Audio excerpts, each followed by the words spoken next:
សត្វចាបលវាចេញភ្លើងនិងសត្វពពេចកំពើថ្ពាល់ក្រហមមិនត្រឹមតែមានតម្លៃខ្ពស់នៅក្នុងប្រទេសចិននិងវៀតណាមទេ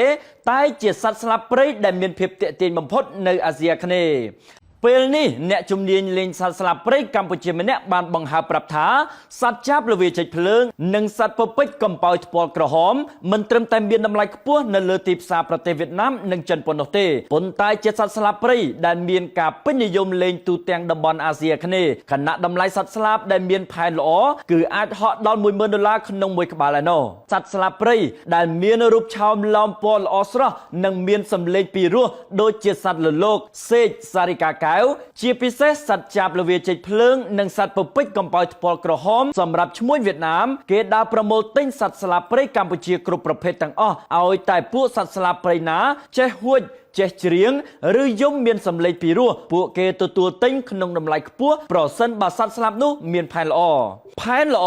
គឺជាការសន្មត់លើសត្វស្លាបទាំងឡាយណាដែលមានពណ៌សម្បុរខុសគេរោមឆើតល្អស្អាតមានល័យពណ៌មើលទៅទាក់ភ្នែកហើយមានសម្លេងពីរោះនោះតម្លៃសត្វស្លាបព្រៃនោះនឹងហក់ឡើងខ្ពស់មិនខានលោកសុវណ្ណបន្តថាយើងពិបាកកំណត់តម្លៃថេរណាស់ព្រោះក្រុមឈ្មួញគេទិញសត្វស្លាបទាំងនោះទៅតាមស្ថានភាពជាក់ស្ដែងបើពណ៌រោមសម្លេងយំនិងភាពឆ្លាតវៃរបស់សត្វនោះខ្ពស់តម្លៃខ្លួនវាចាប់ពី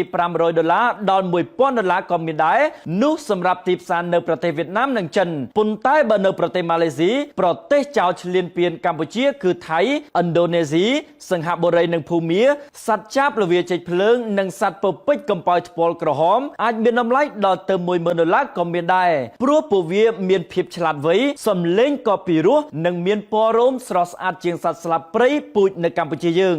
ម្យ៉ាងទៀតយើងអាចនិយាយបានថាបណ្ដាប្រទេសទាំងនោះគេទទួលស្គាល់លើការប្រកួតប្រជែងលេងសត្វស្លាបព្រៃនេះជាទូទៅ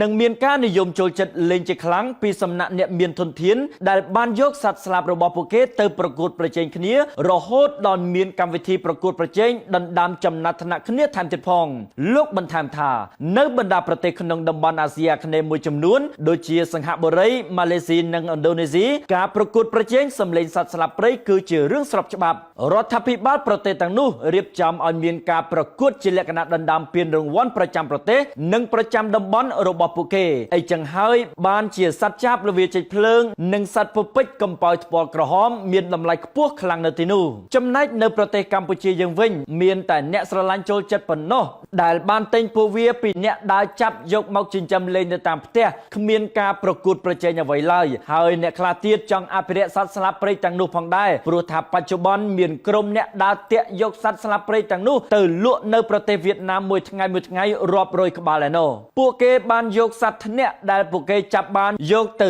តាក់សត្វស្លាបព្រៃតាមរយៈសំឡេងយំរបស់វាពីតាមតំបន់នានានៅក្នុងប្រទេសកម្ពុជាដូចជានៅខេត្តកំពតកែបកំពង់ស្ពឺកំពង់ធំកំពង់ចាមស្ទឹងត្រែងរតនគិរីនិងមណ្ឌលគិរីជាដើមលក្ខនឹងលក្ខដោយពួកគេបាននាំចេញតាមច្រកព្រំដែននៅខេត្តមណ្ឌលគិរីនោះផងនៅព្រំដែនច្រកព្រែកចាកនិងភ្នំដិនខេត្តតាកែវផងដែរដោយប្រើវិធីដាក់ក្នុងអាវដើរឆ្លងដែនយកទៅលក់ឲ្យឈ្មួញវៀតណាមដែលរងចាំទិញនៅក្នុងដីរបស់ពួកគេផ្ទាល់ដោយក្នុងមួយថ្ងៃ